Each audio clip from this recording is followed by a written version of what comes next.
Shalom, shalom, everybody. This is Prophets of Awakening. This our Wednesday night class, and it's the 30th of September. So what we're gonna do is we're doing a moment of silence, and this moment of silence is for we are acknowledging our strong one, the El, strong one of Israel, the Lord of hosts, and all that He's doing, and all that we witness Him, the things that He's doing in the earth and in heaven, as we speak. And so we're gonna go to our prayer, and then we're gonna go into current events, and then go into our lesson. Okay. Oh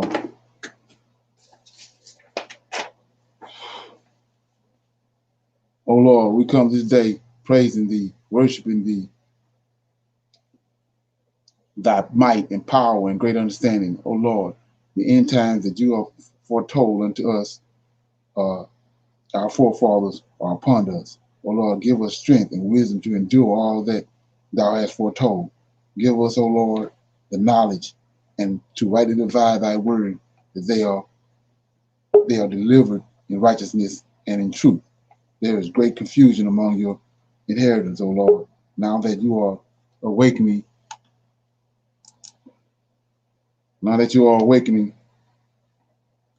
them. For I know, O Lord, that Your hand is sure and that Your hand is firm. O Lord, we know You so very much. We need You so very much in these latter days. We will tarry and depend upon You, O Lord, because there is none else besides You, O Lord. You are our deliverer and our redeemer. Peace be unto You, O Lord. Okay, so anybody got any current events that they want to bring up, talk about?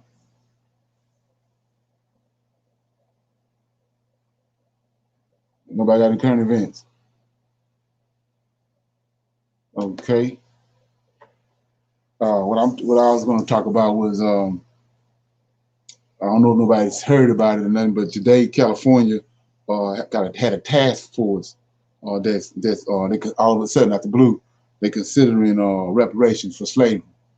So the governor Gavin Newsom signed it off on it today, and for California became the first state in the government in the country on Wednesday to adopt a law to study and develop proposals for potential reparations to descendants of enslaved people and those impacted by slavery.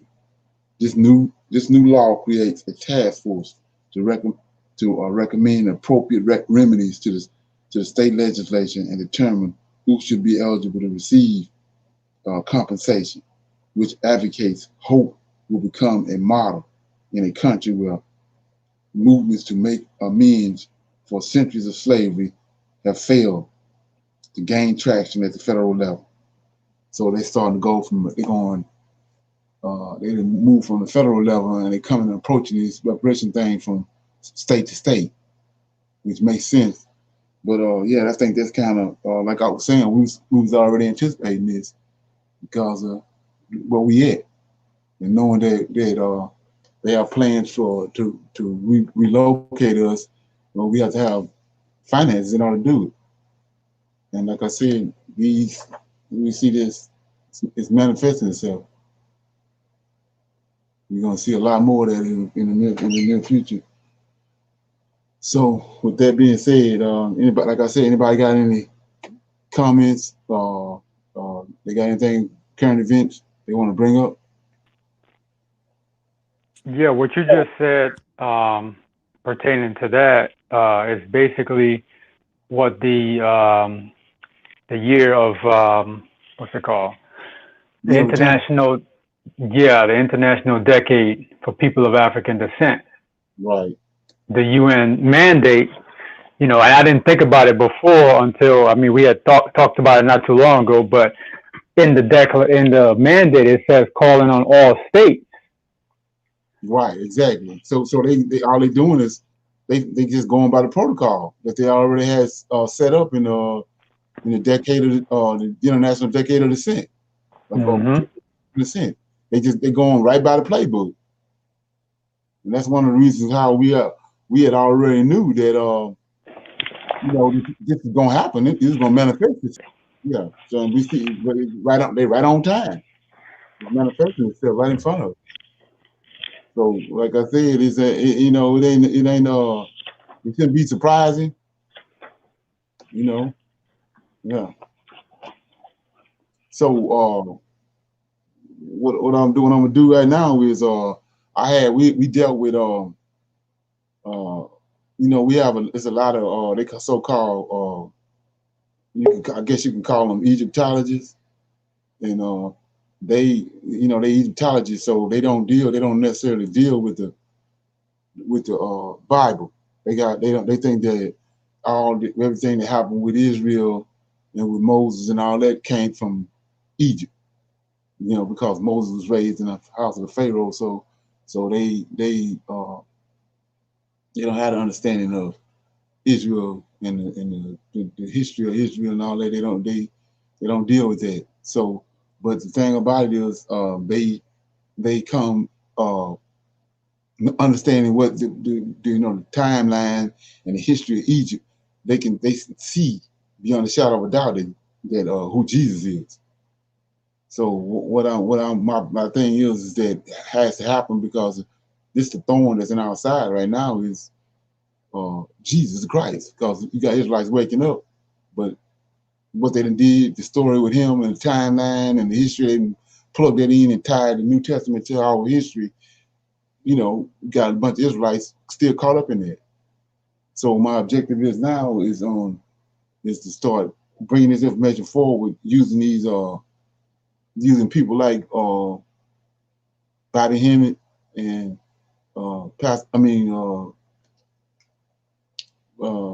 Dr. Ben and Henry Clark, people like that, because they, you know, the information that they bring forth from the perspective of shining a light on JC and who he really is that information is valuable. And so what I'm doing tonight for class tonight is we're going to do a breakdown of the video What is Christianity by Dr. Ray Hagin. And so I'm gonna play half of it, then we're gonna do Q&A on it, then play the other half and do Q&A on it. Okay. So we can get started.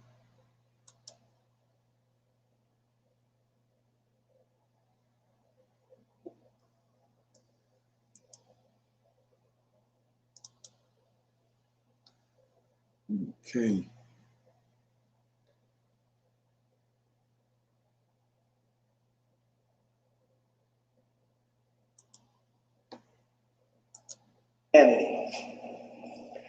How many of you have traditionally called yourself Christians? Let me see your hand. I put up both of mine on that. If I could put my feet up, I would put those up too. Many of us have traditionally referred to ourselves by that designation of Christian. And most of us have called ourselves that because we were raised that way. Our parents were Christians, you know, our grandparents were Christians, whether it was Baptist, Methodist, Presbyterian, Pentecostal, whatever, we called ourselves Christians. And I'm not sure, brothers and sisters, that everybody is clear on what is Christianity. As a boy, just like Brother Penny there, he reminds me so much of myself. I was very apt, and I took notice of everything. My eyes didn't miss nothing. Just like your child's eyes don't miss nothing. Look at the person next to you and say, when you think they're not looking, they're looking. Don't ever forget that. As a boy, I was the personification of the question why.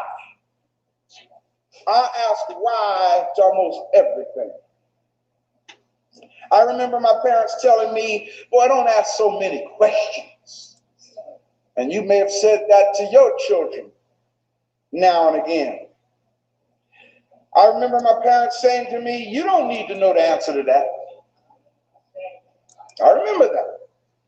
Even in school, I remember my teachers saying to me, your questions aren't important. What you really need to do is develop a skill working with your hands. That's what I remember teachers saying to me. Yes, as a child, I knew there was somebody out there who didn't want me to think. And guess what, y'all? There are people that don't want you to think. There are people that don't want you to think. In all, and I mean all, of my Sunday school literature, I noticed that everyone who was used of God in the literature was white. And all of the bad people, they weren't black, but they had a dingy appearance. They weren't as clean looking as everybody else. They were tinted or whatever, and I just kind of assumed it was like, you know, because they had been working or something. But you take people like Goliath. Goliath was always portrayed as an unclean person. He just had to, you know, he hadn't shaved and, you know, real bearded kind of thing, you know, kind of rusty looking face. You take people like Nebuchadnezzar in the Bible, these people were portrayed as dirty or not as clean or as lily white as others in my literature. What's really deep is I remember my grandmother, God bless her heart, sweetest woman. In fact, she was Jesus personified to me growing up, because I had never really seen Jesus, and the only image or person I had to kind of come close to who I thought God was like was my grandmother. And that's how children see us. You know, y'all need to remember the closest thing that a child has to God is you. Remember that. My grandmother had a huge picture of the Last Supper in the dining room. See, back in those days, we had dining rooms. Don't have dining rooms now. You know, you got a little kitchenette area, you know, and that's by design, people. See, the most important time of the day is for the family to sit down and eat together. If you notice, houses that they're building now don't have dining rooms, you know. It's deep. This huge picture of the Last Supper, I'll never forget it, because I used to study this picture even as a boy, and I noticed that there was this big long table. How many of y'all know what I'm talking about? How many of y'all see? So, a lot of hands are up. Maybe y'all probably got them in your house too, right? You know, this big long table with 12 white men behind it. And something about that picture was strange to me even as a child, but I didn't know what it was. Now I know what it was. And when I'm going to share this with you, you go look at your picture and see if you see what I'm talking about. The first thing wrong with that picture is they're sitting at a table. They didn't sit at tables back in that day. They sat on the floor. That's the first thing wrong with that picture. The second thing strange about that picture is all 12 men are sectioned off in groups of 3. Think about it. And see, I want y'all to study. See, I used to notice this years ago. Why are they all in groups of 3s? 3, 6, 9, 12. And then the other thing was, underneath the tablecloth comes down to a certain level, but underneath the table, there are 4 legs. 1 leg under each group of men. Now tell me, was I doing some analyzing or what? And of course, the sun was in the middle. Now I know what it is. The 3 men are the 3 months of each season. The 4 groups of 3s representing 3 months in the 4 seasons of the year. So again, it's back to that zodiac thing. Summer, winter, spring, and fall. And that's what each leg of the table represents, a season of the year. So this is deep. What really did it for me was the love that my grandmother had for a man called Oral Roberts. Oral Roberts was the most popular preacher in my community. I remember my grandmother taking me with her many times to the corner store to get a money order to send to Oral Roberts so that he could send back his gift to her. This one time in particular, she had to get this gift from Oral Roberts. And I, me being, I thought it was like a big toy or something, because, that's the only thing that really fancy me. And when this gift came, it blew my mind. It was an 11 by 17 size picture of Jesus.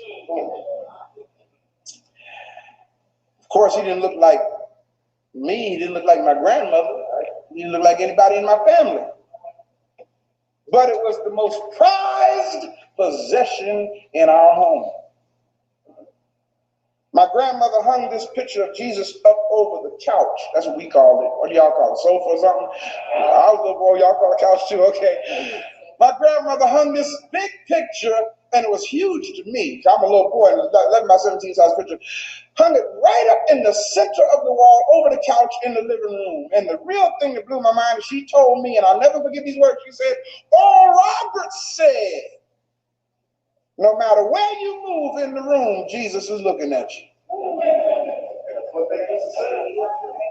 I remember that. And see, as a boy, I didn't understand, how art, if you take a picture looking in the camera, and that's how it's going to look. And the thing scared me because no matter, and I put it to the test. I'd hide over here and look, and he was looking at me, and I'd go over here, hide behind this chair and peep around, and lo and behold, he was looking at me. I said, oh, this is deep, this white man is watching me. I'm a little boy now. But something just didn't set right with me about these white images, and especially that big picture. But I had no other information to stand on. Why was it that this man, Oral Roberts, had more respect from my grandmother than all of the blacks in my family and community combined? He had no idea who we were. We had never met him. And in fact, we ain't see him. She listened to him on the radio. But I knew that my grandmother would send a money order to this man every time she got her check. What was this power over my grandmother and so many others just like her? What was this power?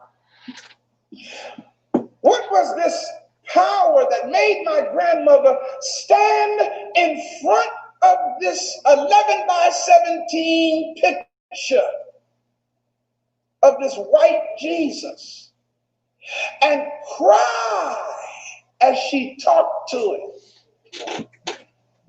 And then when she would walk away from it, she would sing this song, I must tell Jesus all of my troubles. I cannot bear these burdens alone. What was this power? It's deep, God. I remember, see, this thing was so real to my grandmother. And I watched this. This thing was so real to my grandmother. I said, man, I need to try this.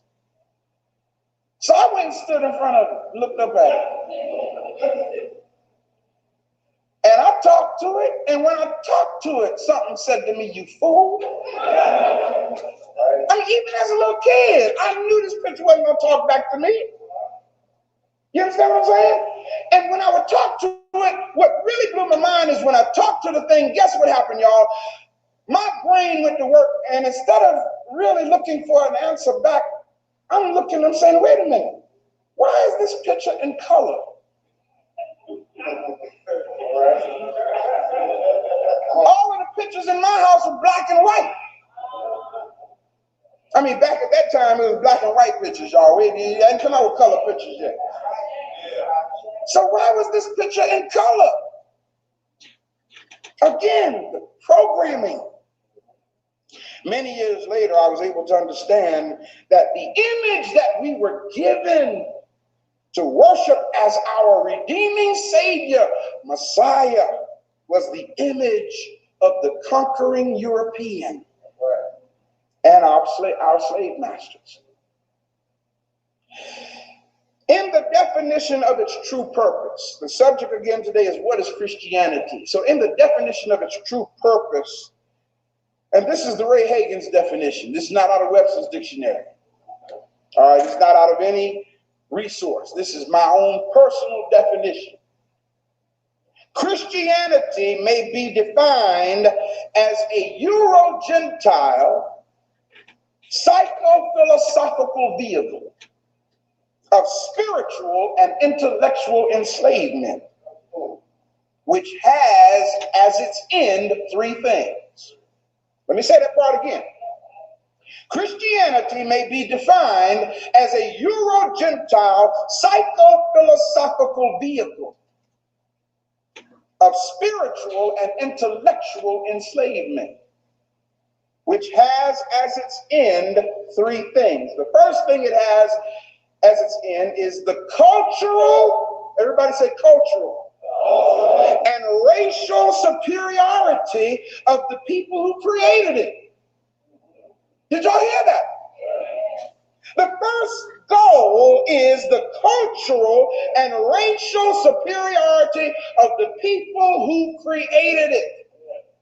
The second thing, and say this with me, is the paralysis of analysis.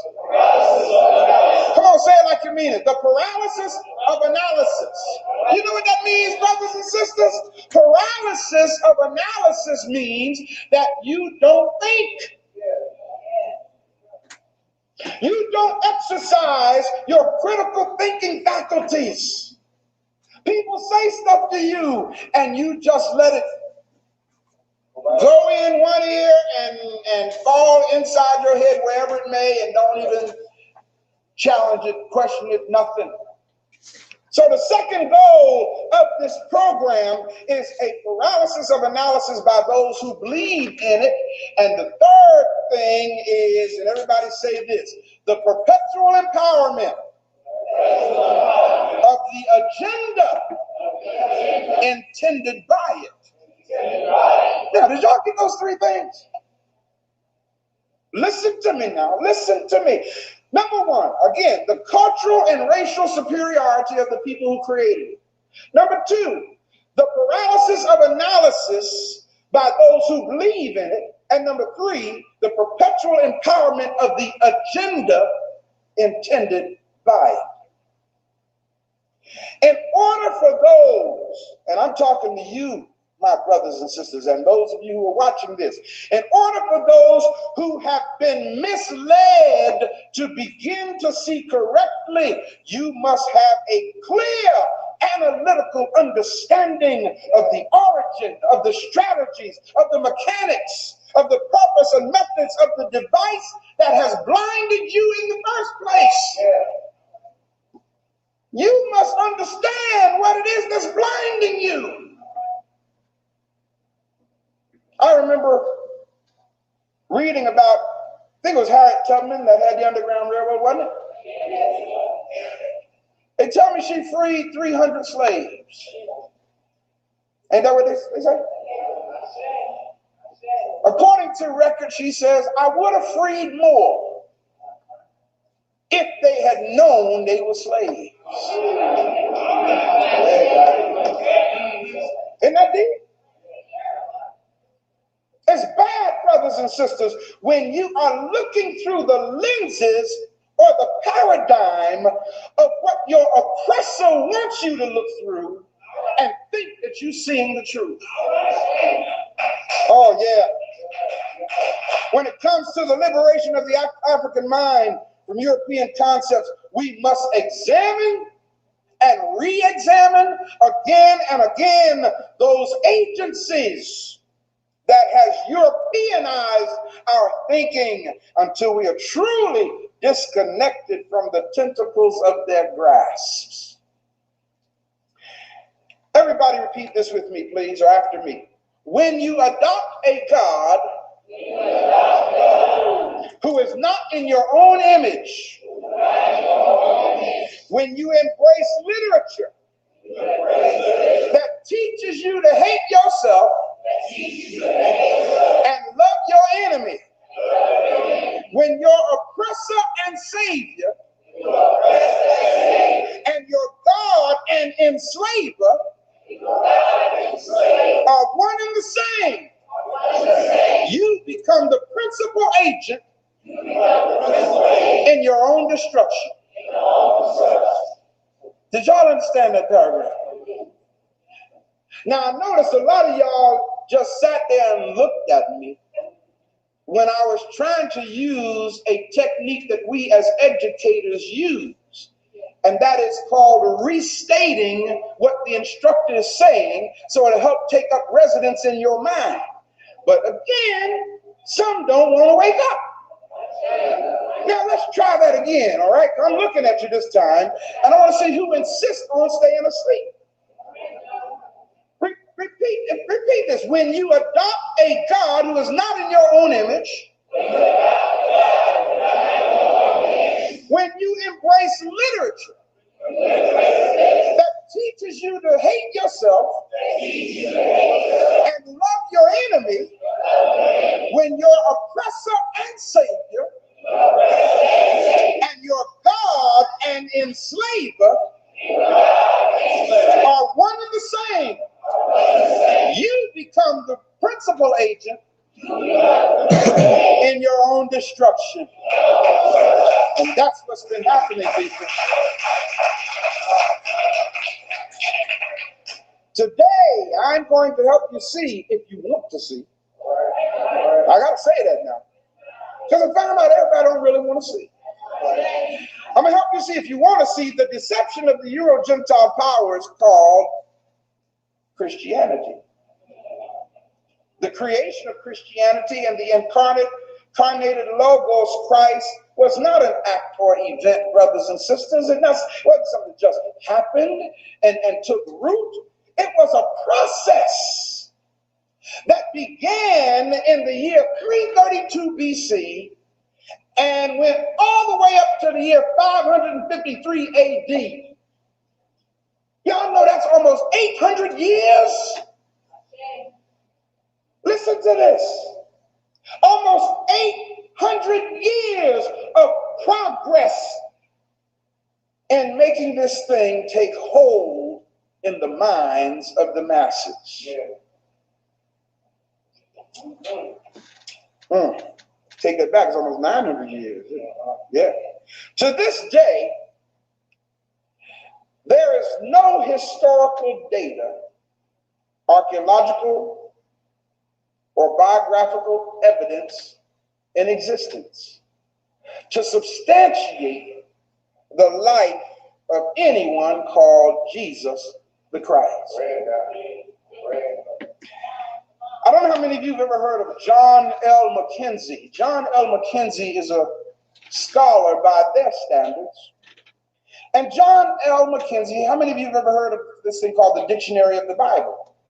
Y'all hear that? Okay, well, John L. Mackenzie is the author of the Dictionary of the Bible.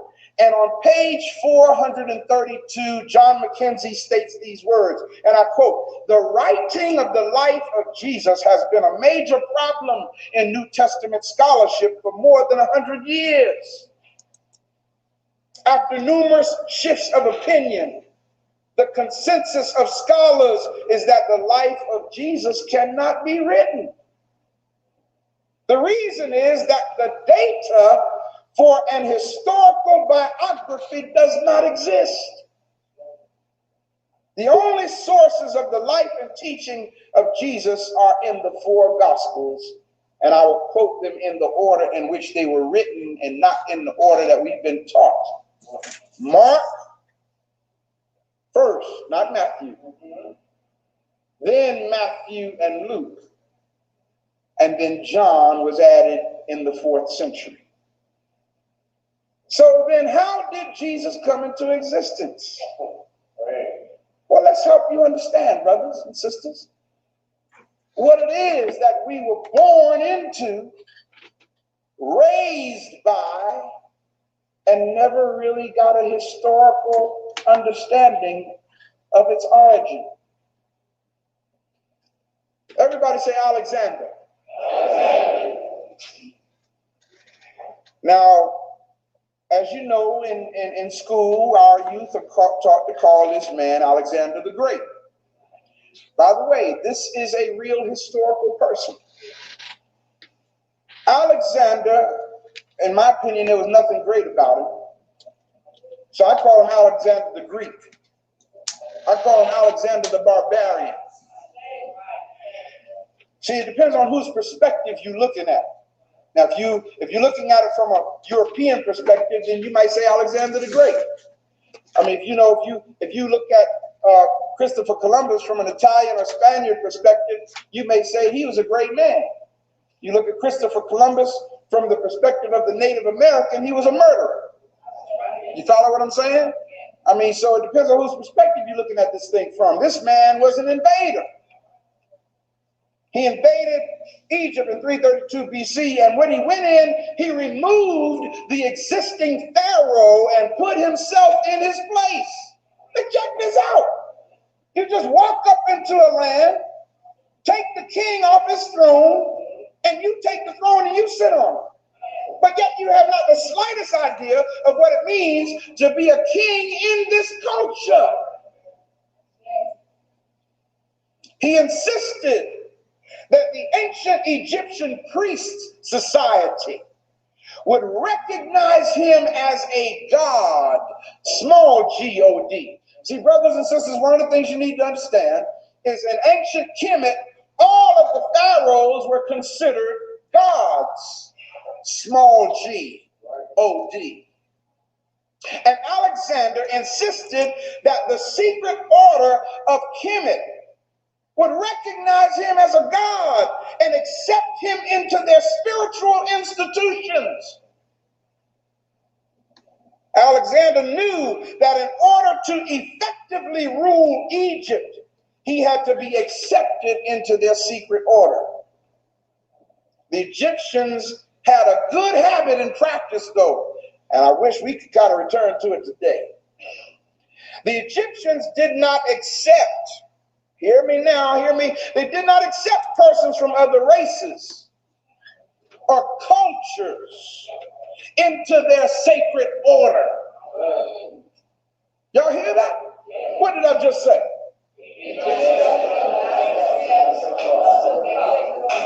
Not into their secret order, right? They didn't accept other races. They didn't accept other cultures into their secret order. So therefore, the priest of Egypt wasn't about to make Alexander a part of their society.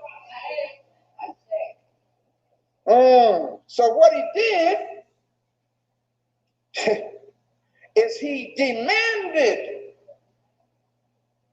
that they make him a god or a Sa-Ra. This was the world's first form of racism or white supremacy. Alexander died in 323. The Egyptians never did acknowledge him as a god. So guess what happened? His successor was known as Ptolemy the First. Now, so y'all understand, whenever y'all hear the word Ptolemy, I'm talking about invader pharaohs. I'm talking about European pharaohs that didn't belong in Egypt, but they had usurped the throne.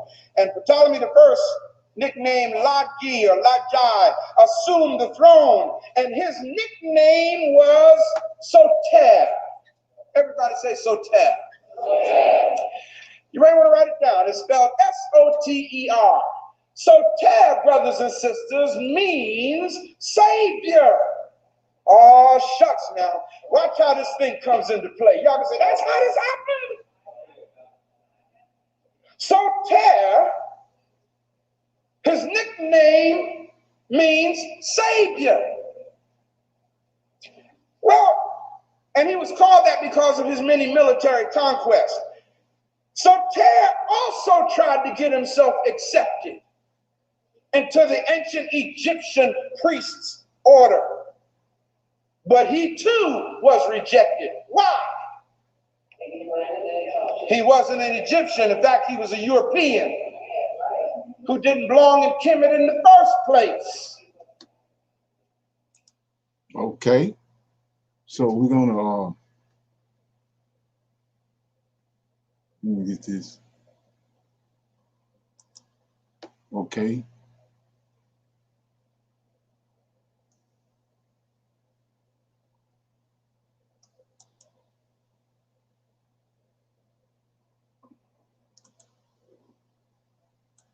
Okay.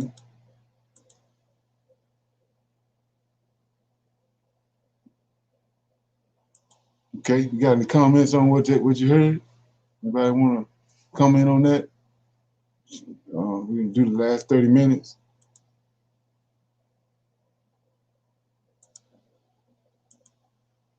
Anybody got any comments? We do the first 30 minutes. I would just like to say a little comment that at the beginning of the video, he was talking about, back in the day, our grandmother would have a picture of JC in the living room. Right. And I remember my great grandmother having one. And I think it was a 24 by 36. It was a big picture in the living room. To me, looked like it took up half the wall. Yeah, we had one. Yes, when we would wake up in the morning, she would always stand there and say a prayer. Right. But to me, I would always ask her, why you do that? It's creepy because it looked like he was just looking at you funny. Right. It was creepy. Yes. Yeah, they had it made like that where the eyes look like the eyes follow you everywhere you go. Right, right. Right. We had one.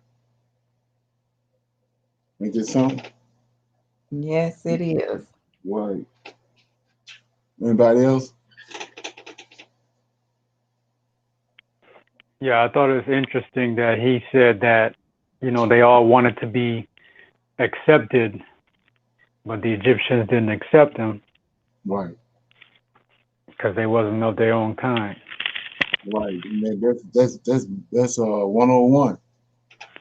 Right there in itself, just when looking at that, let you know that we've been given to God, because he don't look like us.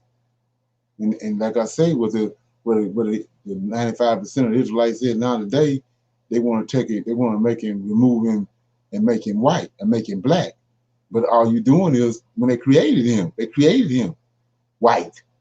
And then now you coming along and you taking an image and an idol that they created and you just making it black. But it's still the same. It's still the same idol. It still come from their mind, their mindset. They are, like the Most High said in Genesis chapter 11, he had to come down because of the imagination of men's minds. He had to come down. That's what this is.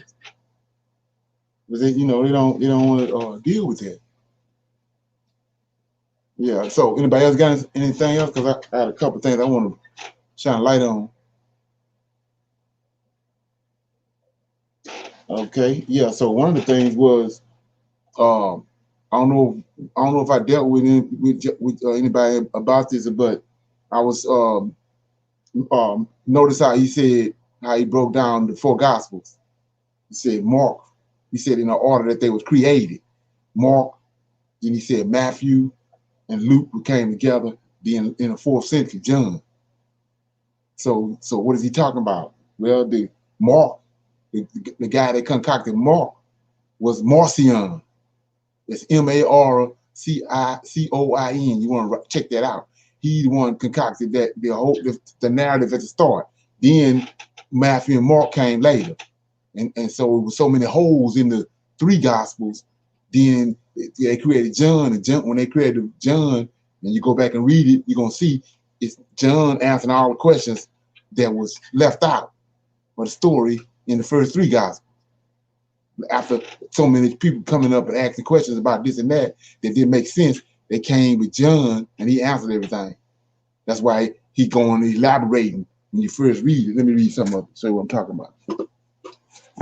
When you go to John chapter 1, like we know now who was there in the beginning.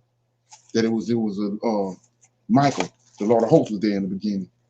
So let me read John right quick.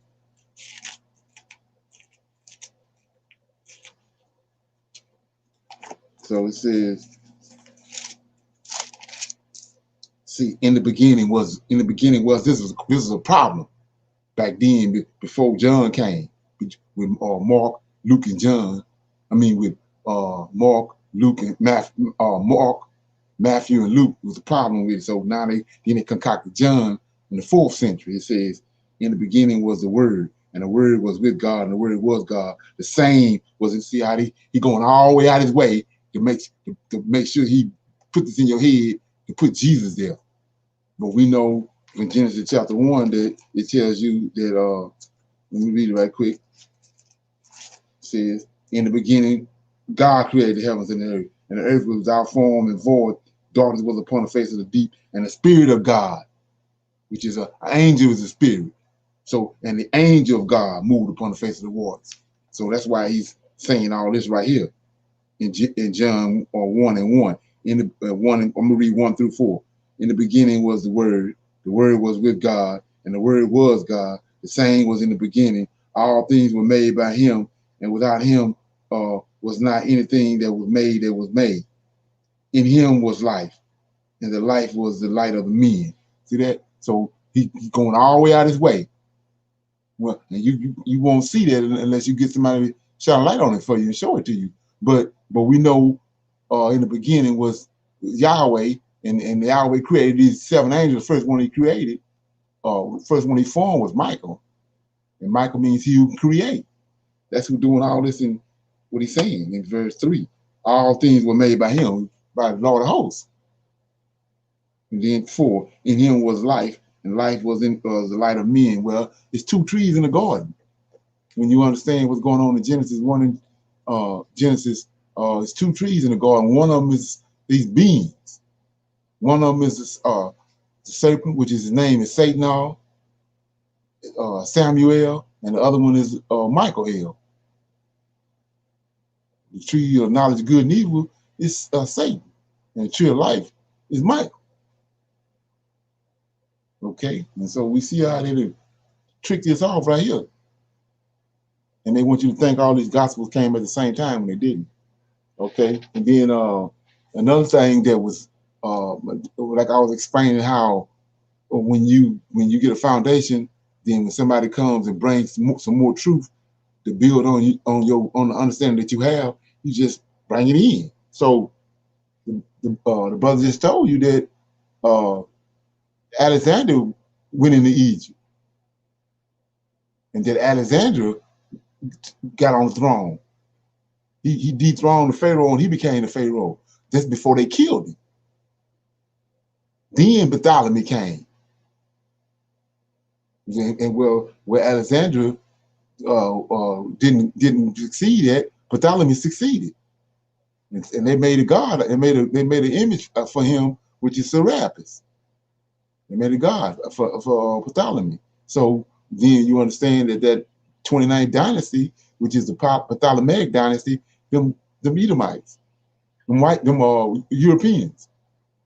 So they created a god back then. Like I said, this ain't nothing new. They created a god back then and had these Egyptians, people of color, worshiping a white god, and they black.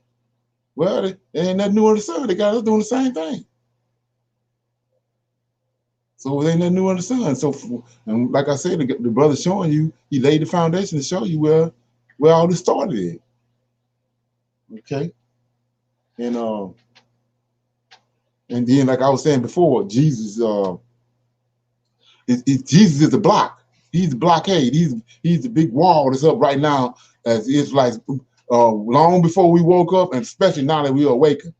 That's the block between Israel. That's the big block that just dividing Israelites. Because you got a bunch of Hebrew Christians they'll kill you over JC just quick as a Christian will. And so he's the block. So like he said, Jesus is the device that's causing all the confusion that they put in place. He's the one. He's the block. He's the blinding. He's the blind. He's the blinders. He's got the Israelites blinded. You have to understand it. So with that being said, we're gonna go back to the last half of it, and then we'll do the Q&A on that. And it's over. Jeanette asked a question in the chat. Okay, let me see. Was Kemet the place of the Israelites' bondage? Okay, let me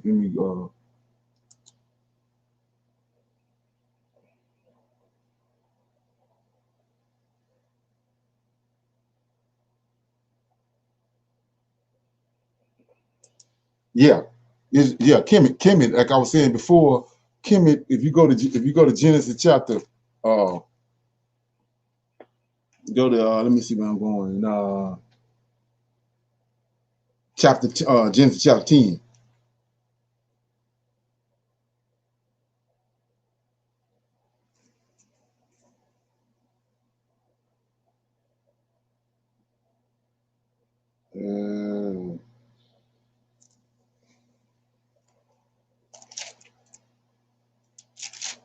Genesis chapter 10 says, let me see if I'm missing a page. I'm missing a page out of here. God. Yeah, so I'm missing a page out of here out of this Bible. But so anyway, it says it got 4 sons from Ham. And the second one is Mezarine. So Mezarine, that's one of the names of Egypt. It's Mezarine because of he's a giant. And also Kemet. That's another name for him. That's all the same place. It's just like you have to understand about the Garden of Eden, the Middle East, the land of Canaan. That's the same place. The land of milk and honey, same location. Okay. So with that being said, we're gonna go back to the other second half of the video.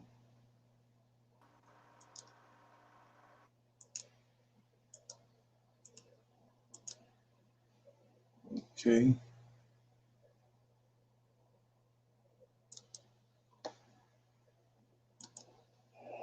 Yeah, buddy. However, now this is how this stuff makes me so angry. However, he found a council of what is called Melkite Coptic Egyptians, priests in the city of Menepher, or what is now known today as Memphis, Egypt. And guess what they did? Look at the person next to you and say, no matter what, somebody gonna be a sellout. Every time, brother, somebody is gonna be a sellout. And that's what these Melkite Coptic Egyptians did. They sold out.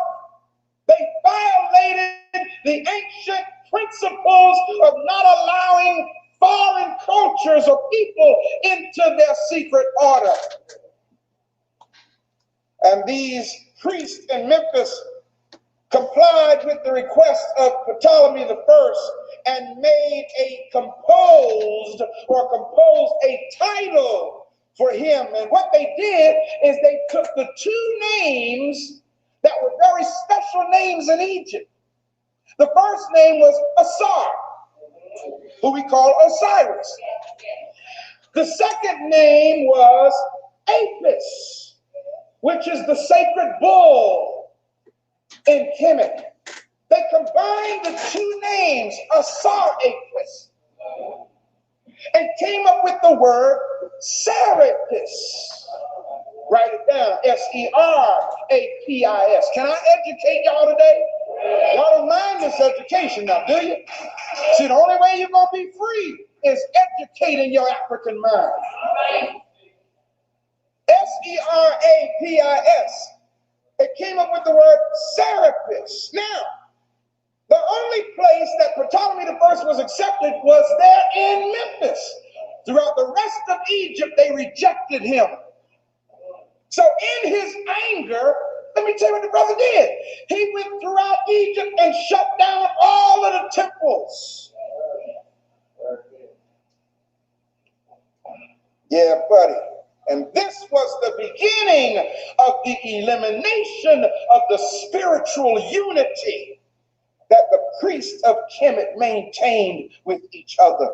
Serapis was the bearded icon that became known as the Savior.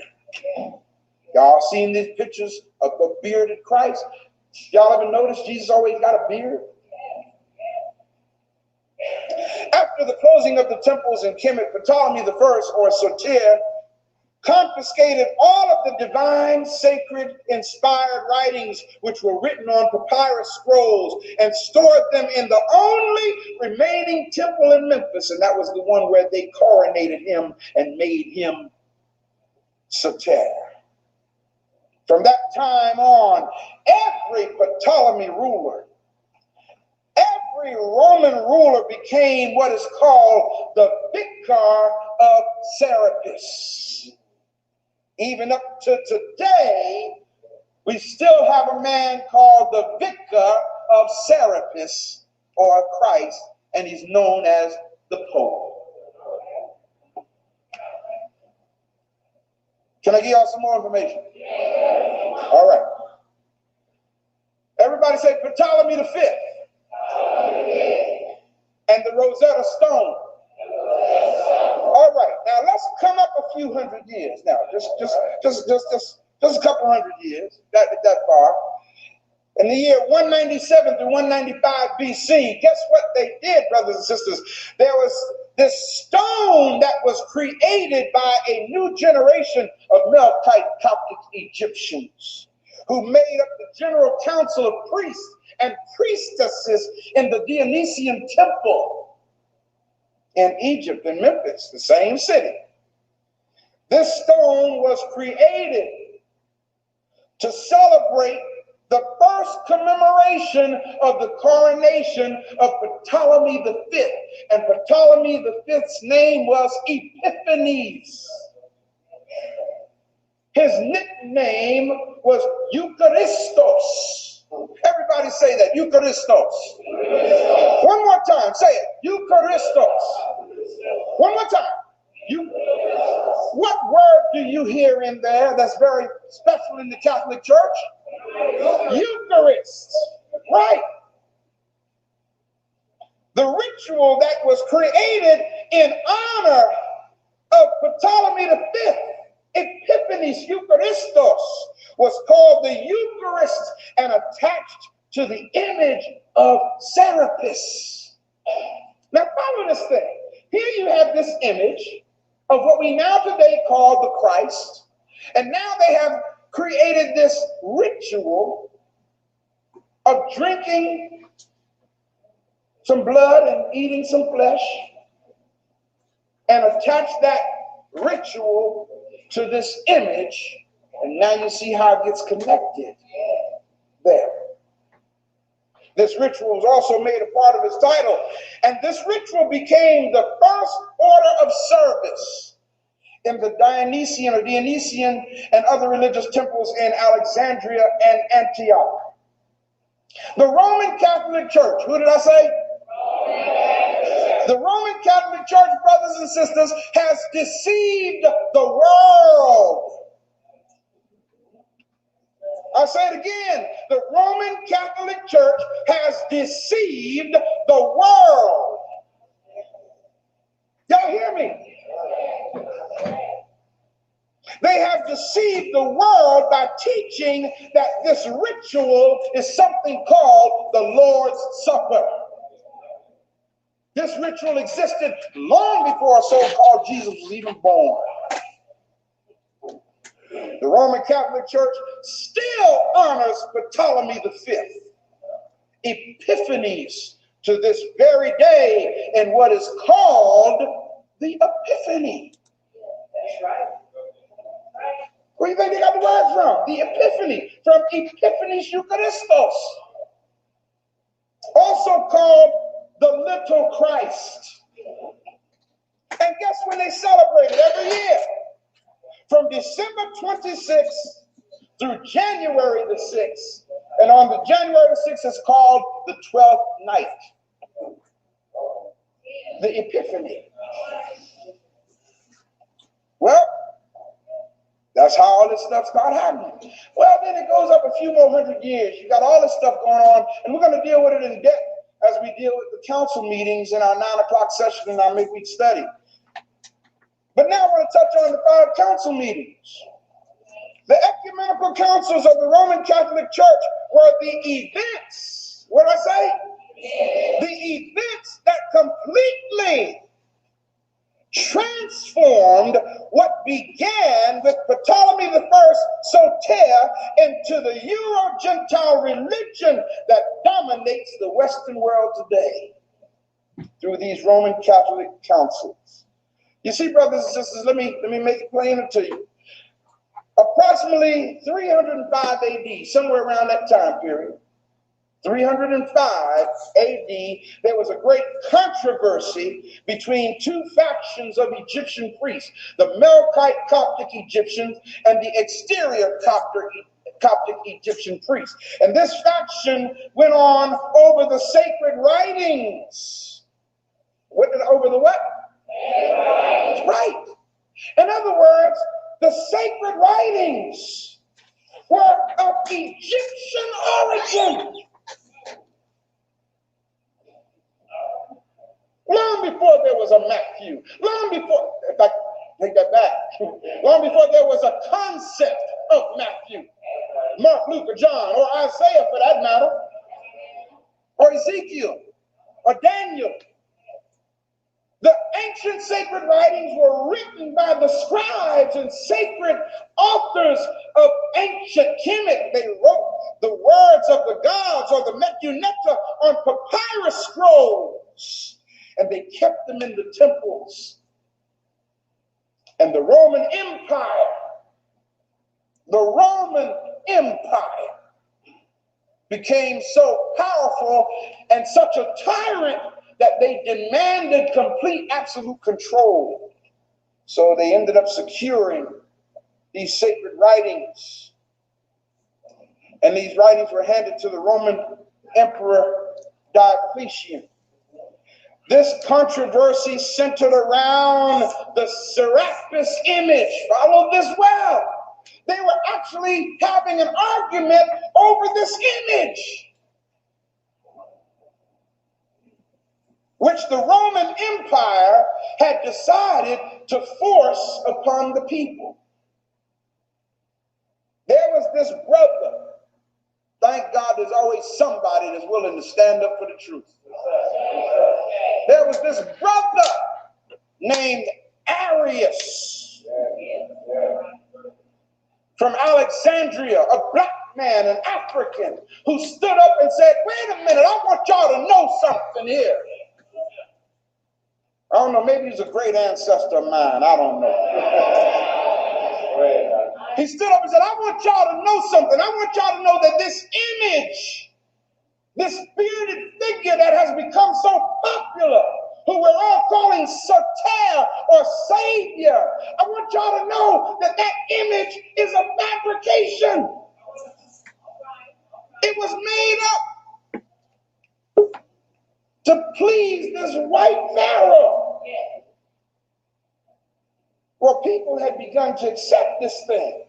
And for him to come along and say some stuff like this, it was causing some problems.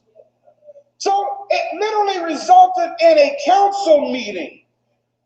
Spearheaded, see, when Constantine came into power, the Roman emperor, all this war was going on over this image of Serapis. And when he came into power in 323 AD, he decided to convene a council to expand the worship of the Serapis image. throughout East Africa, Europe, and Southwest Asia.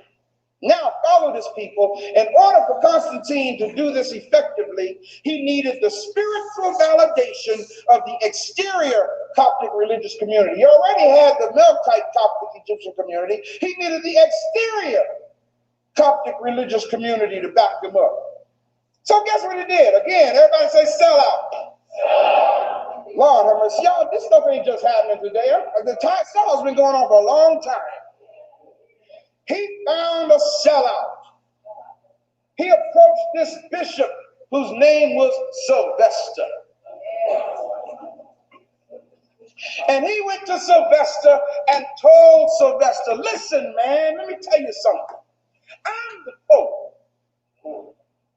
I'm the HWIC.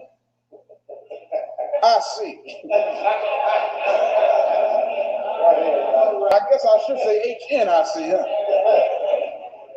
In the real sense of the word. I'm the Pope.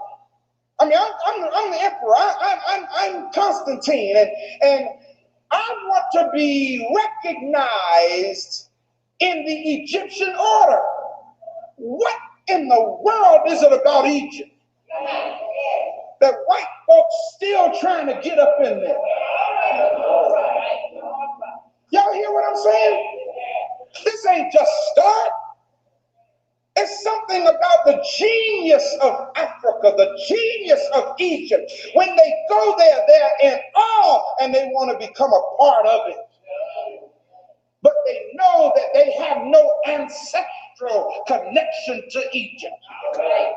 So they have to try to command their way in. He went to Sylvester and said, listen, man, you are an Egyptian priest. I need you to do something for me. I need you to use your authority, Sylvester, and baptize me and make me an Egyptian through this ritual. If you do this, I'm going to do something for you. You scratch my back, I'll scratch yours.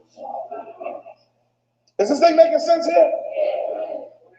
So Sylvester,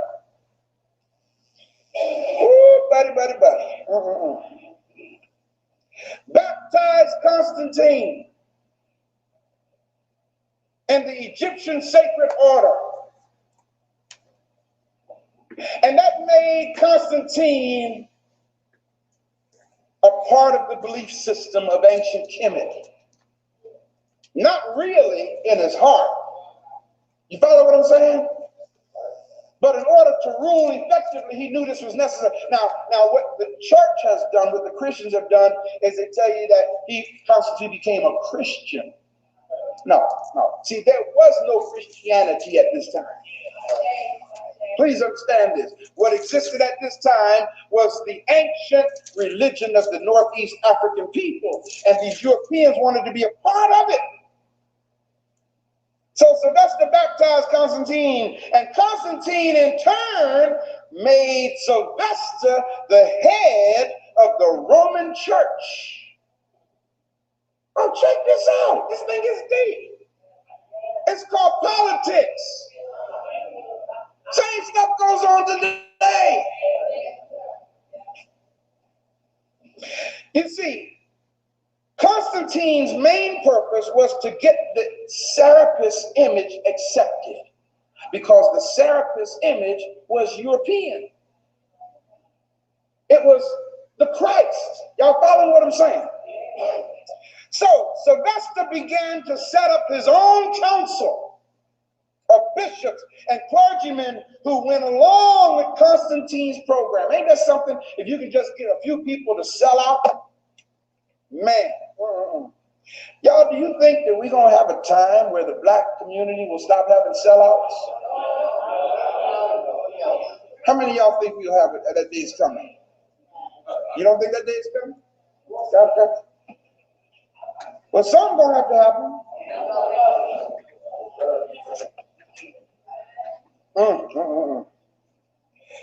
Well, When Sylvester put together his council to support Constantine's program, his council grew by appointment. Of course, he appointed his own flunkies to it. And of course, through this, they started the foundation for what we now know today as Christianity. By studying the council meetings of Nicaea in 325 AD, Constantinople, the First Council in 381 AD, the Council of Ephesus, and I said that with emphasis because this is Ephesus, the Council of Ephesus in 431 AD, the Council of Chalcedon in 451 AD. When you study these 5 councils, brothers and sisters, which we are going to do over the next few weeks in our midweek study, you can clearly see how this religion came into being. This religion is not about freeing you. Well, sleep if you want to. Tell the truth. It's not about freeing you. In fact, the people who fabricated it know it don't exist. It's not about freeing you. It's about, what I say earlier, what those 3 things? Cultural and racial superiority. Whose culture is held up in this religion? Not black folk, not the African culture. No, you don't see Africa in Christianity. You see Africans devoted to it, though. But you don't see Africa in it. Not one black contributor put anything in this here. Not one black contributor. Go to the Bible bookstore. Grab the dictionaries of theology, and you'll see not one contributor is a black man or a woman. Go get the study helps. You'll see not one contributor is black. In fact, most of them are German. Kierkegaard, Baker, Woost, Holman, Schofield, definitely. All of these European figures are the people who are the commentators of this that we as black African people are so committed to. Brothers and sisters, it took 751 years from the creation of the Serapis image in 320 BC to the Council of Ephesus in 431 AD to transform this European image into what is known today as Jesus the Christ.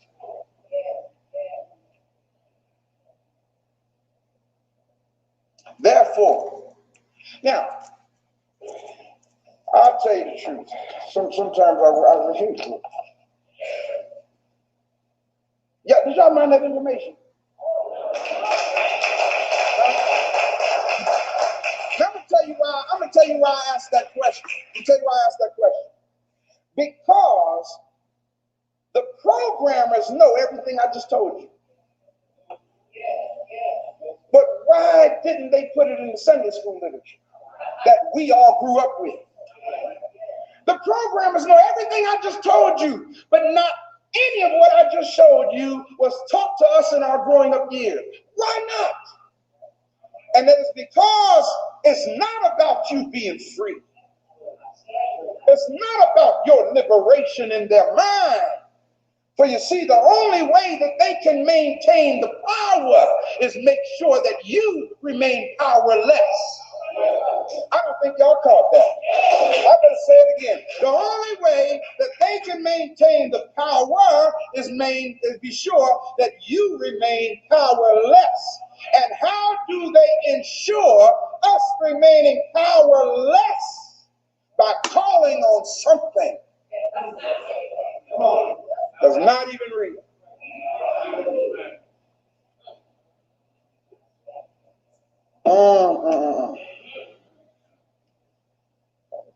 Yeah. So guess what? Here's what we have to do. Let me show you the the pathology of our actions here. When you call on that which is not real, you don't get an answer. Right? And if you don't get an answer, what is your recourse when you don't know what else to do? They told us you ain't got enough faith. According to your faith, be it unto you. So since we don't have enough faith because we're trying to make real that which is not, we turn around and we start leaning and depending upon the emotionalization of ourselves to try to make real our belief. So what happens is our practices become strategically structured to play on the strings of our emotions. And some of you sitting here may still have this, you may still be coming out of the withdrawal. Y'all know what it's like trying to, withdraw from drug addiction. Look at the person next to you and say, we do have some addicts in the church. And I'm not talking about drug addicts either. We got some addicts in the church, y'all, especially in the black church. The addicts that exist in the black church are addicts who need a fix of having a good time. In other words, church is meaningless to us unless we are gyrating. Church is meaningless to some of us if we ain't trying to make these chandeliers shake while we're going through our thing. Church is meaningless for some of us if we don't have a quickening of some kind. Y'all understand what I'm saying? See, brother, look at the person next to you and say, when you're not getting information, you got to get the next best thing. And that's what this is about. When you have a predicament where the leader or the teacher or the preacher is not prepared to liberate your African mind, then that person has to lean back on the only thing they know. And if the only thing they know is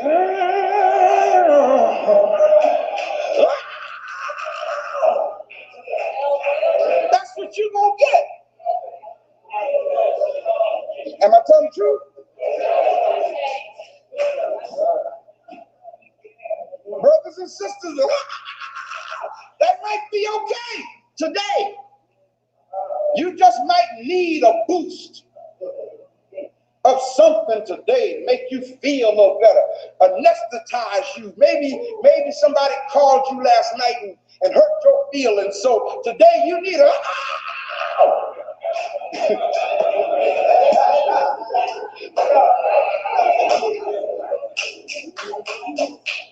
But look at the person next to you and say, my feelings ain't hurt every Sunday.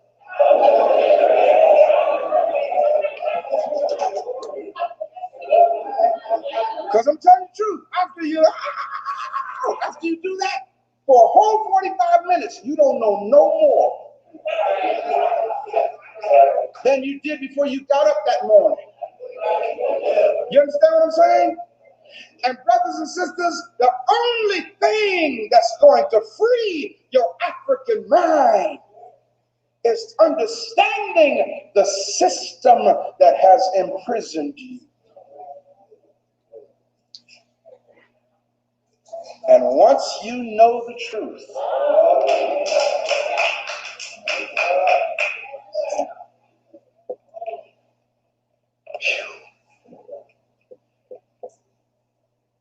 a lot of the songs that I used to sing as a kid I stopped singing. But some of them I'm starting to sing again.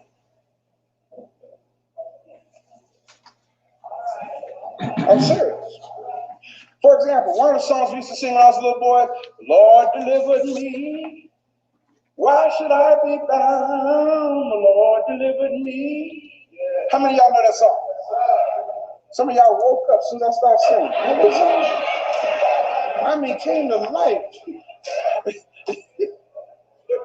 That's deep.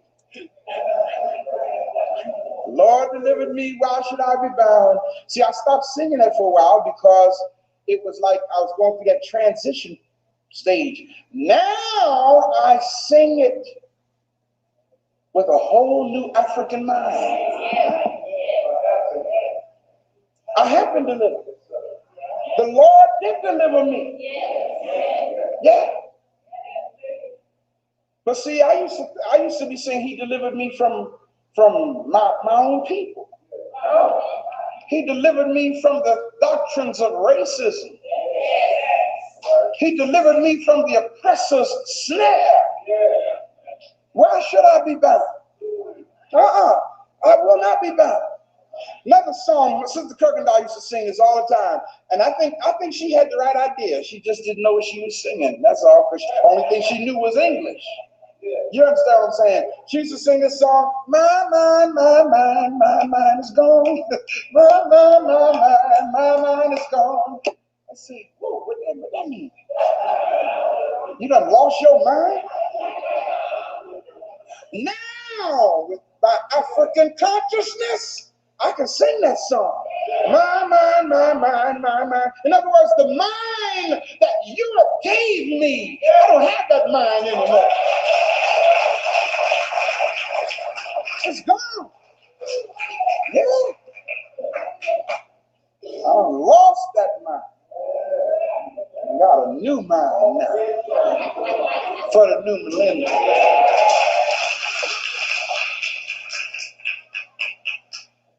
So, brothers and sisters, I can't leave y'all hanging with this idea. Well, if that's the case, then, Pastor Ray, then what is it that I'm to believe? What is it I should stand on? Look at the person next to you and say, stand on your African spirituality.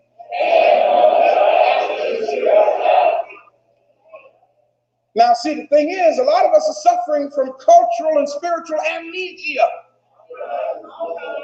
We've forgotten who we are.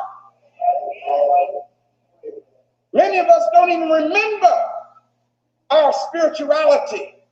It's in there. I guarantee you. See, the spirituality that they try to get us to understand is based on how much indoctrination you have. Y'all following what I'm saying? But it's a deep thing about African people that scares even them. And that is our brothers and sisters who can't read their doctrine. Have an insight and a spirituality that they can't understand because it's not documented. But the ancient African, good God Almighty, is in tune not just with God but with the universe. I remember, and I'm closing on this, I remember this movie that was out called The Green Mile. Awesome movie. It was a movie about African spirituality and how they wanted to incarcerate that African spirituality and how they literally put to death that African spirituality. But what was deep was when this man was in a prison cell and they was taking them to heal the warden's wife, he stepped outside and looked up in the sky and said, look, boss. Look, boss. He reached down and picked up the earth and smelled it and said, smell this, boss. And the white man looked and said, okay, all right. Oh, come on. Couldn't even tap into the spirituality of the earth of creation. That's what God resides in us.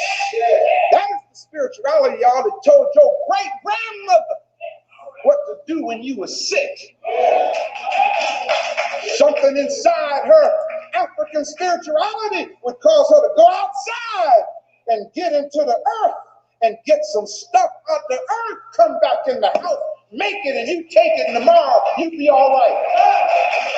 That's what I'm talking about. Oh, yeah. So free your African minds, my African people, and don't allow yourself to be bound by their program of religion. Please return to your African spirituality. And I guarantee you, a lot of stuff that you've been trying to make happen, it'll just start happening because you'll be in tune with the universe itself. And I got news for you. I got to close it, but I got news for you. When you get in tune with the universe, you can actually pull on the breast of creation and get divine milk. Yeah, buddy. Give you all the strength you need, all the comfort you need, all the guidance you need, all the direction you need, all the wisdom you need, just because of who you are. Okay.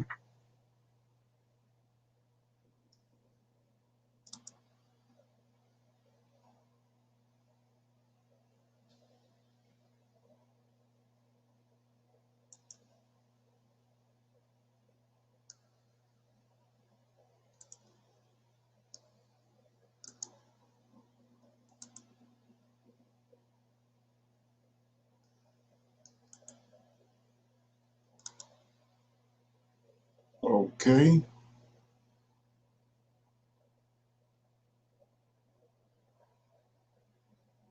Okay. Comments?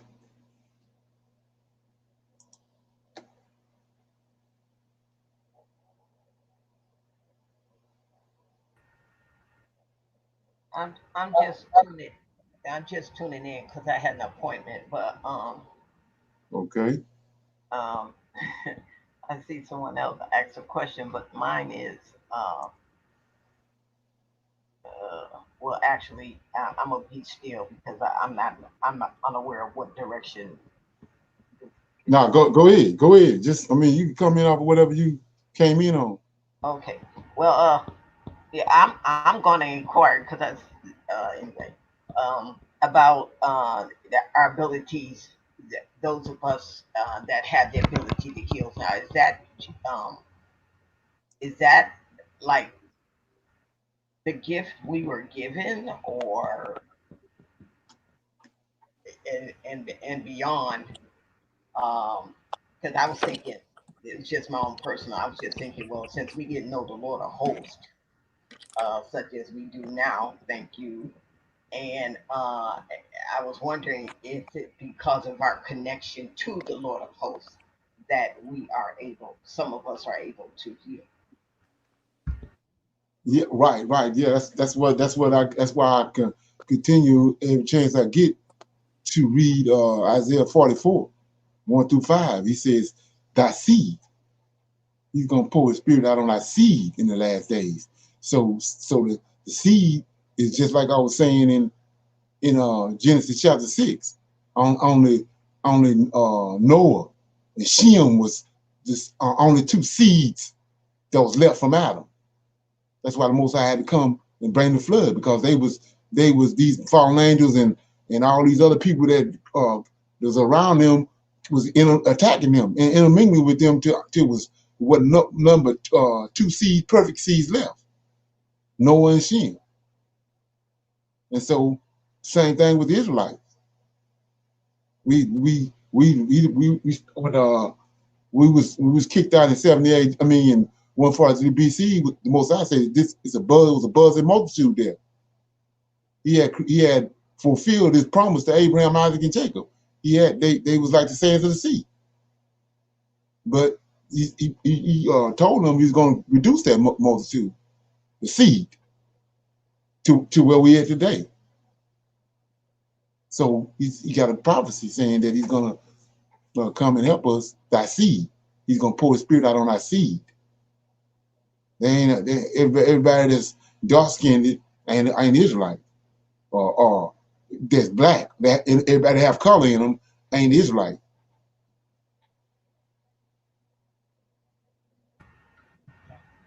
Thank you. Okay. Yes. Any other comment? Anybody else got anything? Okay. Well, I got a whole lot of stuff. I was telling you how you deal with this and rightly divided, because we're going to be dealing with a lot of these guys, Egyptologists. That's, like I say, they know the truth about how they tied, which I showed you how they tied the Egyptian Book of Dead, the culture of Egypt, with the culture of the Greeks, Hellenized it, and then they went and got the Israelite scriptures, which is the Old Testament. And so what these brothers doing is they understand who JC is, and so they come in and they saying that they tying the Old Testament and the New Testament together and throwing both of them away, not understanding that these people concocted the New Testament based on the Egyptian Book of Dead, which came from these giants and these fallen angels, and the 6-day man, and the Tanakh, which came from the 8-day man, which came from Adam. They don't understand it's 3 books involved. They took the Egyptian Book of Dead and the Tanakh and came up with the New Testament, and they attached it to the Old Testament. And they don't understand that part of it. They throw away the whole book when it's been an amendment to the Tanakh, and that's what you got to get rid of. And so, like I was saying before, what we have to do when you understand the story about Athanasius and Arius, we have to do what Arius did. Arius knew. We find it out now, but before we didn't. But Arius knew. He was there. We was there when they created when they created Serapis, and so when they got to the council and started trying to make him a god, he told them, this was created. It's a figment of these Europeans' imagination. And they created this. He ain't no god. So when we understand this and get the same information, we have to do the same thing. So, and then he keep talking about all through the video about African mind. Well, I keep telling you on the Prophets of Awakening that you got to have a Hebrew mind. You got to think like a Hebrew. So just like he's saying think like our African, then I'm telling you, you got to think like a Hebrew. And when you start thinking like a Hebrew, you see that that the Old and the New Testament is 2 different books.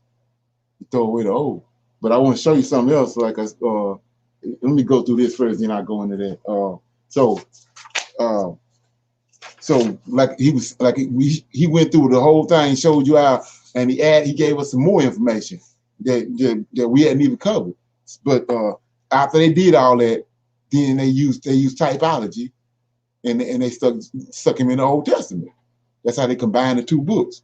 And so I want to show you a couple of things right quick. So we see how that Dr. Hagen said that Bartholomew went to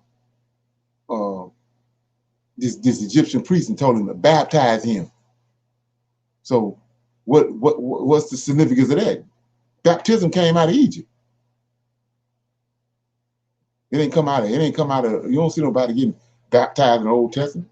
So they come out of Egypt. They baptized the pharaohs in the Nile River, because they worshiped the Nile River. So they took the pharaoh down there. The pharaoh, the sun, and the Nile River are all one, connected together. So they take him down there and baptize him in the Nile River.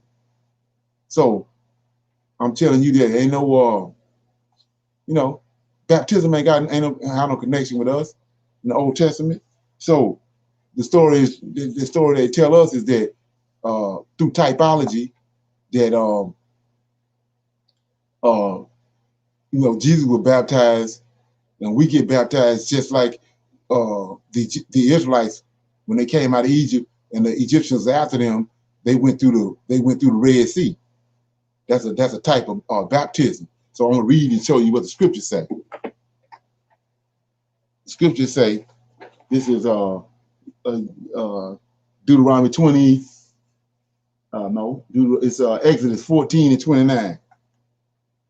Exodus 14 and 29 says, I'm gonna read 28, but I'm going to 29. And the waters returned and covered the chariots and the horsemen and all the hosts of the Pharaoh that came in the sea after them. There remained not so much as one of them. Then 29. But the children of Israel walked upon dry land. See that? In the midst of the sea. And the waters were a wall unto them on their right hand and on their left. They ain't getting no water on them. So that's a lie. There's no water get on them. Baptismal mean to be submerged in water. They walk through there on the Most High, dried the land up under them. And there's water on each side. They ain't getting a drop of water on them. They went through dry shot. So that's a lie. Okay. So anyway, and then it says that like I said, what they did was the brother was talking about emotion, how and everybody can attest to that online. So we said that because you wasn't getting nothing from the preacher from the time you've been here, you wasn't getting nothing concrete from him. So you go into the emotional side of it. Well, that's what you come in contact with when you come in contact with a Christian. They full of emotion because they ain't been getting no information. They ain't been getting no solid information, and they ain't been getting nothing to deal with the melanin that the Most High put in them. They ain't been getting none of that. So they emotional creatures, and so you have to using the Hebrew mindset, you got to be able to deal with that and work around it. But they ain't nothing but a big old ball of nerves, and that's where it comes from. What the brother broke down. So anyway, with that being said, I want to go into for some of the people that don't know. I want to go and shoot it. Anybody got anything before I take the people off? Come in. Anybody got a comment? Can you hear me? Yeah. Oh my God! Shalom, shalom.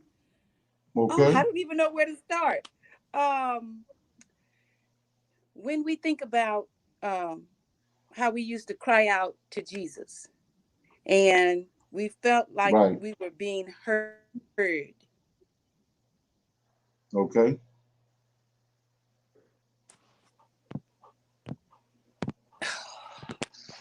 Hello? Yeah. Leonard? Can you hear me? Yeah, I can hear you. Yeah. Okay. So what was that? In my mind, I'm thinking we were crying out to Jesus, but the Lord of hosts, who is full of grace and mercy, responded to us because in our hearts we felt that we were crying out to the right person, or that's not the way to think about that. Well, he's our Redeemer. He said, he asked the question that who made Jacob a homeborn slave? He did. So that's what I keep on saying about people understanding that he got a responsibility that he got to deal with, contrary to what we done or what we doing. He got responsibilities that he got to deal with. That's why I keep showing you over and over again how these men like Moses and they charge him because they understand who he is. They understand his role. That's what they charge him. That's what Jacob did when he wrestled with him. He said, "Give me a blessing before you go." Right. Because they understood it, but we, that information been taken away from us. So, but they understood that Moses charged him when he turned Miriam white. Mm-hmm. Yeah. So that's what he has responsibilities like our predicament now, even in Egypt. They cried out to him, but he was coming anyway. He's a redeemer. But it's an appointed time that he comes. Right. Right. And So you got responsibilities on him. right. Right. Okay, one more thing. Brother Hagen was talking about the three things that Christianity does, and he said Right. that Christianity is like it's a paralysis of analysis. In other words, it doesn't allow you to question, you know. Right. And so when the situation with Arius trying to tell those people, hey, wait a minute, this God is fake. One is that why they would always, the slave masters would always kill the parents of the young children so that they could lie to them and they wouldn't have anyone to tell them different than what the slave master would tell them. Yeah. Well, they separate them. They take the kids away from them parents, separate them. That's in Deuteronomy 28. You're gonna have children, but you ain't gonna enjoy them. So they take the kid away from them, and cause of, like I said, it's nothing like a father and a mother's love for a kid. Yeah. So they'll take them away. When you start talking about the melanin and all that, to take the kid away from his biological parent, that's already that's already messed up right there. Then beat him, and sodomize him and everything else. They didn't throw him off. So all that was a process that they was doing. Yeah. Right. And would you say that we were also beaten to accept Christianity? Weren't we? Yeah. Okay. Yeah. Well, they took away, like I said before, and we so far away from that, but it's something that we're gonna have to deal with, just like dealing with the Shabbat and dealing with finding out that Jesus ain't real. Is that they took away the head, the male. They destroyed the male figure over the whole thing, because he said he's a god of houses. Well, all these males got houses. And that's what he destroyed. Okay. That's what he destroyed. Destroyed the order that the Most High he had set up in place. Yeah. Okay. Thank you.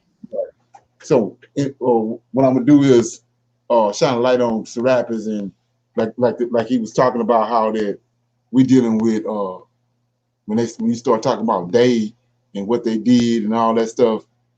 We're gonna see how the process. Let me do this right quick.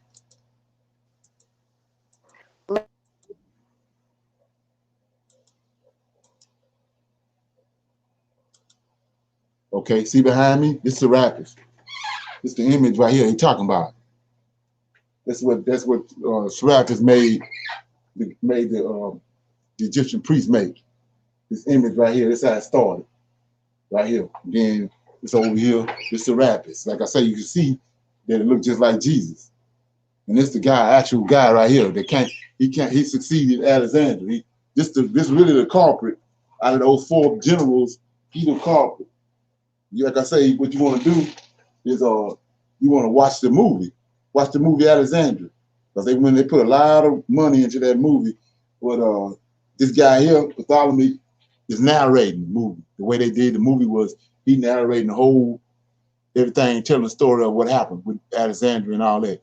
And he tells you that they got together, they conspired together and killed Alexandria.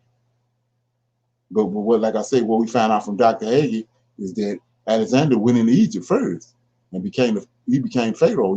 He dethroned the black Pharaoh and his lineage and everything, and he took over. And then right after that, when they killed him, then Bartholomew got it, which is also, like I said, this is the king of the south. The king that's over Egypt is the king of the south. You have to understand that in Daniel chapter 11. Everybody read over Daniel chapter 11, but this is the king of the south right here. So anyway, with that understanding, I want to give you some more images like this. Like right here, see, we show you like he said, with 900 years.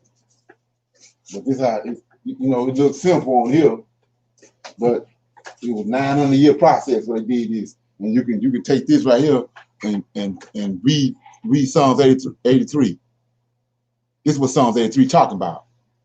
So Yeah, it is right here. It's like I was telling you, the Egyptian Book of the Dead. See, that's him right there. That's Bartholomew when he got there. See how he transformed? It's him. It's Bartholomew. That's Jesus. Even down to the day, this dude right here was in Jesus Superstar, the movie. But see how he transformed it? And these right here, this was before Jesus came. You know, there was this guy right here, Mithras. And I'm gonna show you that. And like he said, none of these people, the God, and none of the people that concocted none of this stuff was of color. It's all white folks concocted this. And I'm gonna read you that confirmation to it. See here, this guy here, I don't know how many people know about him, but I was telling you, these people when they were Buddhists, when they killed Alexander the Conqueror stopped the India. And they synchronized their religion with the Buddhists. They were all Buddhists. This dude right here, this Pliny the Elder. They was in Alexandria, Egypt, writing books. Them the books they rounded up for the New Testament. And so, like I say, none of these people is of color. This Julius Caesar right here. Yeah, none of these people of color. All these people played a part in the God that we're dealing with right now. We go to the major culprit right here. Let me get this out here. It's Constantine right here. So, like I say, notice how at least none of these people, had nothing to do with us. So here goes Antioch Epiphanes. This ran the Israelites out in 143 BC. And these couple more gods, they came, these crucified saviors, they came before, let me close it out. These crucified saviors, they came before,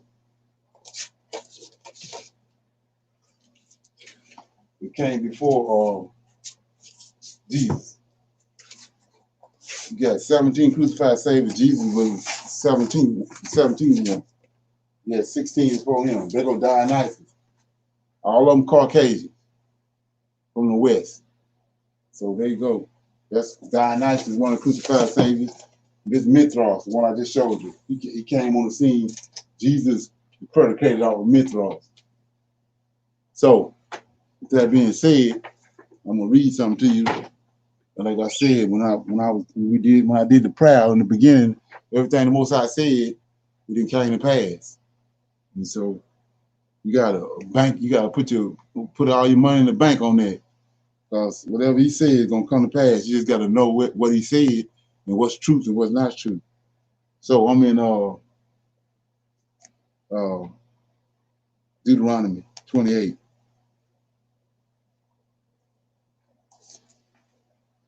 Deuteronomy 28, and what I'm showing you with all of them, there's nobody on here what color, no melanin involved. We know what a melanin came from and the purpose of the melanin, but there's no melanin involved in nothing we just dealt with. So it says, 1 minute.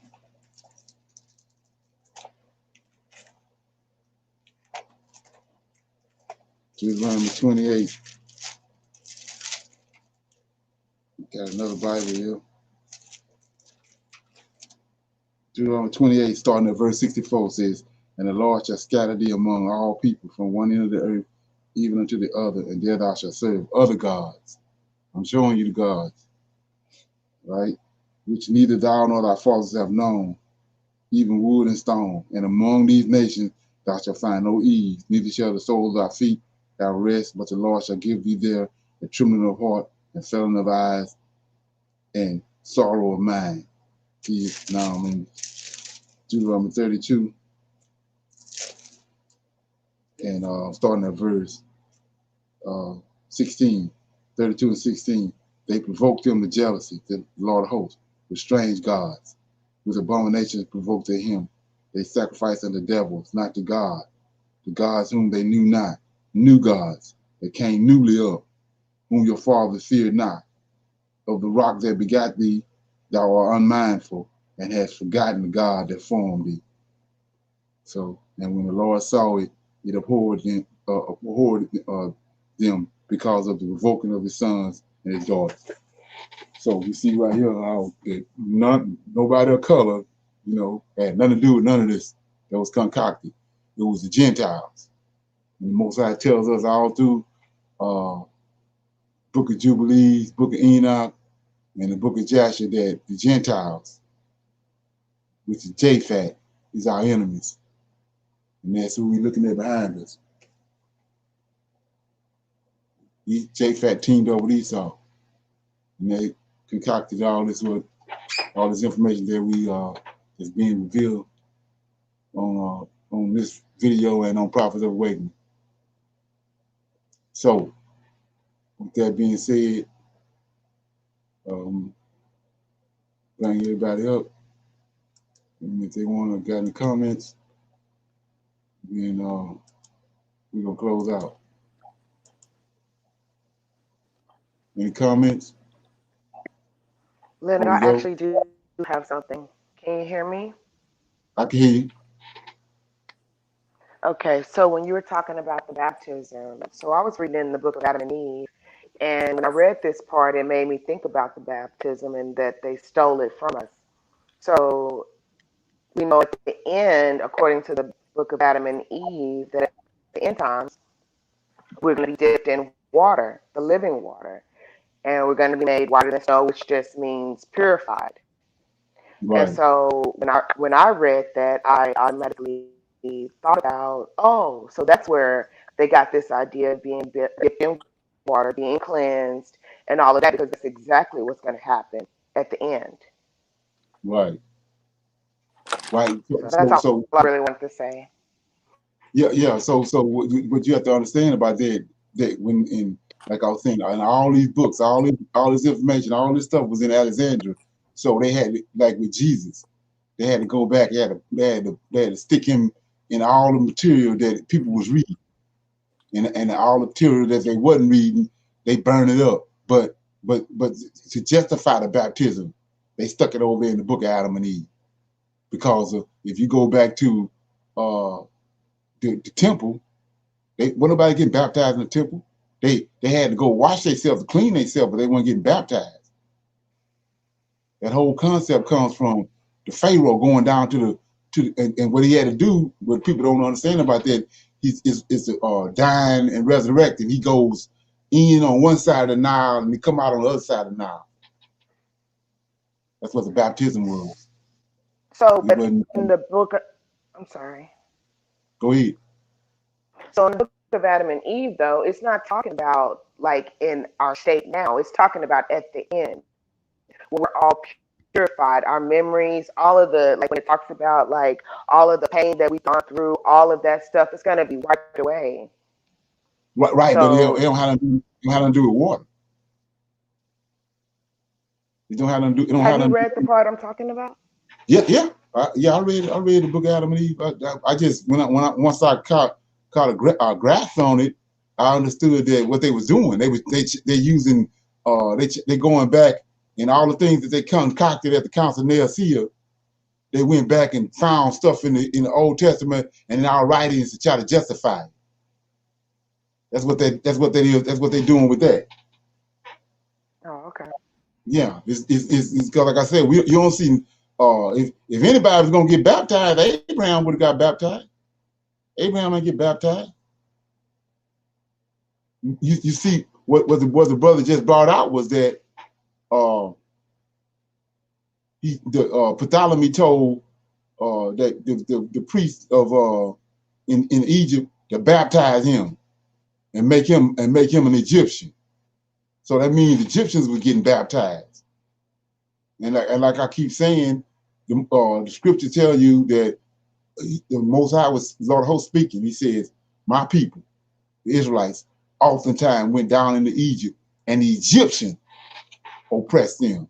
And when you understand who the Egyptian is Mizraim, these children from these fallen angels. So he said, "Baptize me and make me an Egyptian." Ham wasn't doing that. The Egyptians brought all that technology and all that. The whole concept of Egypt was brought in by these giants and the fallen angels, and they overshadowed the 6-day man. They no longer. That's why I gotta find the verse, but it was saying how that it was either Jared or Enos was saying that the people that you have given us, which is 6-day man, then raise their head up over us. And the reason they raised their head up over them was because those fallen angels came down and gave them knowledge and understanding that they ain't supposed to have. And so now they didn't want to deal with the 8th-day man, which had a man over them, Melchizedek. And when you go back and look at how Melchizedek was the person that was called, and the oldest one of Adam's lineage, and he the one went out and taught all the rest of the other people in all of the different lands the ways of the Most High.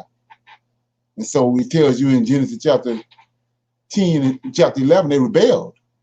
Nimrod and all them rebelled against Melchizedek. They didn't want to hear what he had to say. They didn't, because now they're getting this knowledge from these fallen angels. Yeah. Anybody else? Shalom, shalom. Okay. Dr. Hagee used the terminology Euro Gentile. Is there any other kind of Gentile? Yeah, you got like I was saying before, you got people that was had a hue to them. They were Gentiles too, but the Euro Gentile is all those countries up there over the top of the Mediterranean. So from Spain and all the way down through there, the west. Okay, and is that any connection to the Greek Isles? Yeah, right. That's Greek. That's like I was. Yeah, and so like I was saying before, when I showed you all the maps of Paul's journeys, that's where he went. He went to the Gentiles, and so we went over there how that it was two different migrations. It was a migration in 143 BC. We see where they went. Then there's a migration in 70 AD. They went up into Europe. So we know them weren't Israelites. Mm-hmm. But before they went, they was mulattoes. And so once they went into these white lands, these Europeans, they whited out. Mm-hmm. Right. Mm-hmm.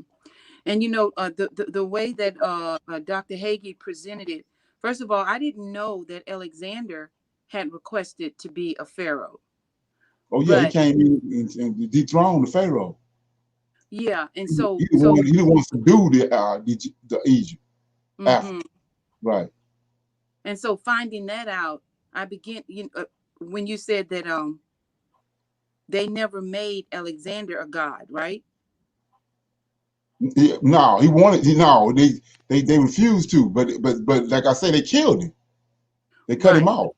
Yeah. Mm-hmm. Or for general. Mm-hmm. I could see the the steps that they were taking to get to this.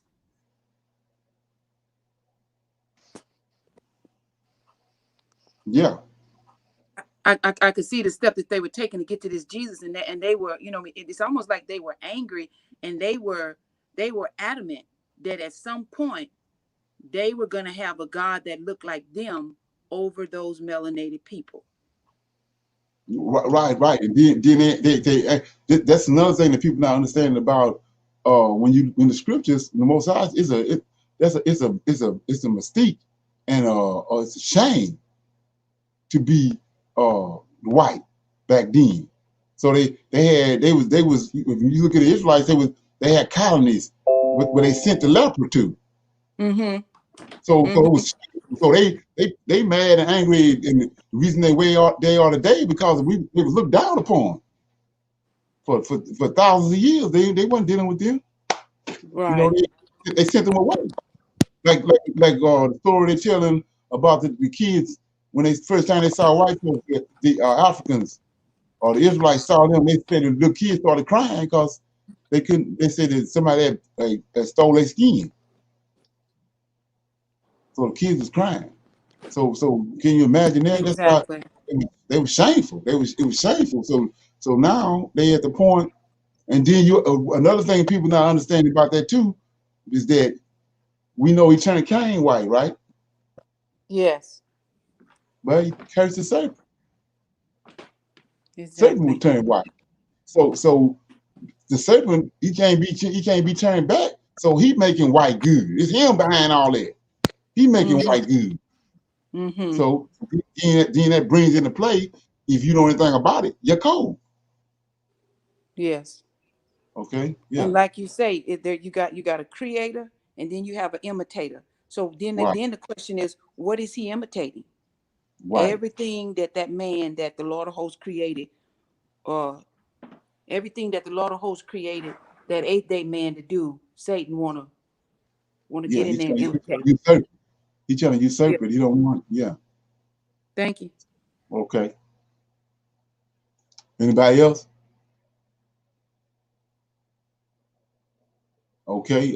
So with that being said, we're gonna I'm gonna say shalom, shalom, and another shalom. I see everybody on Friday, and I'm hoping y'all gonna answer questions as all these classes and all this information is going for. Somebody ought to have some questions. So I see y'all on Friday. Shalom. Shalom.